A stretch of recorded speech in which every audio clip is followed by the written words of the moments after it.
So this is quite possibly the biggest lobster that we have ever caught, and the only reason we were able to catch it is because he has small claws. At some point in his life he lost his claws and he grew back some new ones. So unfortunately his claws don't match his body, but if you look at his body it's very impressive. This lobster's got to be around 100 years old, and I've said this on the page before, but it's pretty crazy to think about it. My father has very likely caught this lobster at one point in his life. So is my grandfather. And possibly my great-grandfather has also caught it. If you want to get crazy, it's possible that my great-great-grandfather caught that lobster when it was a baby. They've all fished this same area for years. These lobsters kind of migrate through the same areas year after year, and a lot of people didn't really understand it when I've mentioned it in the past. They say, how could my great-grandfather have caught it?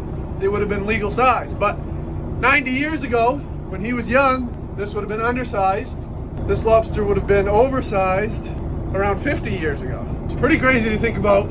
Old lobster. They're protected in Maine for breeding. I'm going to give him a snack. If his claws still work, the poor old bugger, he's getting old. He's got no teeth on his claws. Other than that, he's pretty healthy though. Usually when they're this old, they get pretty stove up. The shell's starting to be in hard shape. You can see he's got a little bit of shell disease starting, but overall he's in good shape. Look at the size of his tail. It's the size of both of my hands.